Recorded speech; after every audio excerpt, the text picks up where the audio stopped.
Welcome back, everyone. Well, with Hillary Clinton, nobody ever questioned whether she was smart enough or tough enough to become president. Actually, ironically, they questioned whether she was nice enough. It seems now she's taken a turn in her campaign. She's joking. She's cheerful. Take a look at this from Sunday.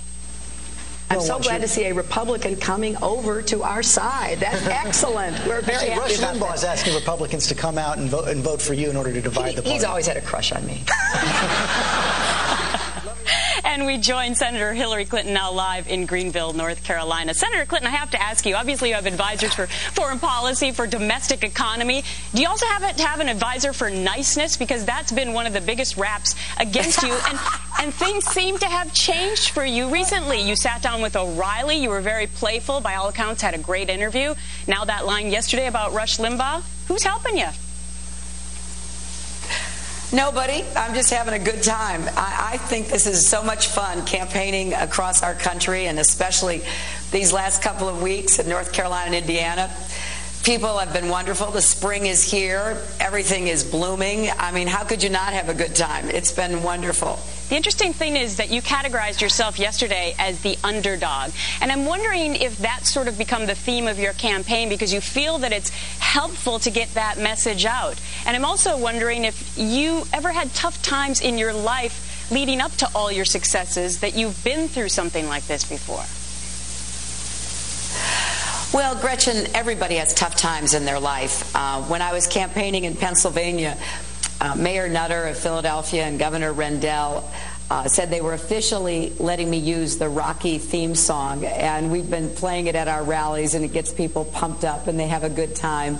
But I think the American people are having a tough time right now, and that's why I'm working so hard to come up with solutions that people really can connect to and believe in, because it has been hard for so many folks over the last 7 years.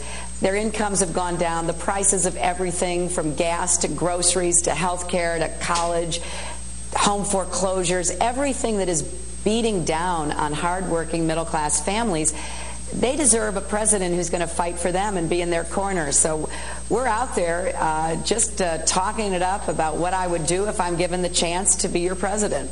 And one of the big things on people's minds, of course, is the price of gas. And this is something that you and Barack Obama have been going up against each other pretty roughly over the last few days. Here's what he says about you wanting to suspend the gas tax, that you're pandering, that that's classic Washington gimmick. Is it?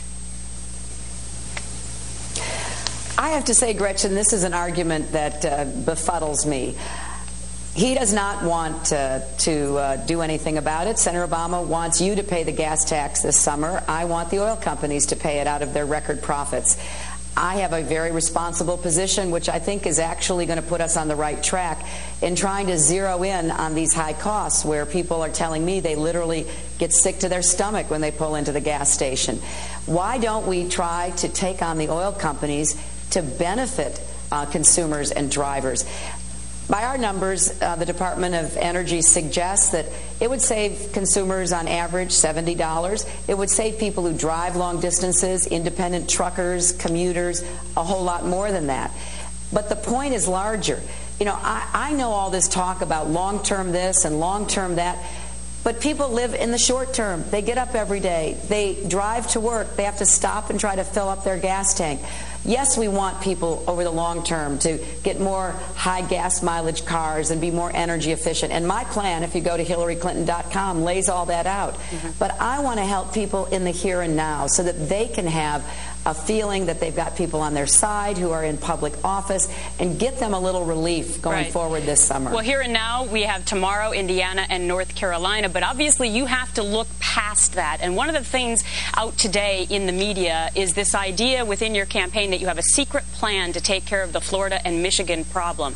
It's called the nuclear option, where you are going to try and convince the committee, the Rules and Bylaws Committee in the Democratic Party, to seat all of those delegates, which in essence would give you more delegates than Barack Obama and give you the popular vote. Do you have that nuclear option ready? You know, Gretchen, there's nothing secret about it. I've been saying from the very beginning that we should seat Florida and Michigan.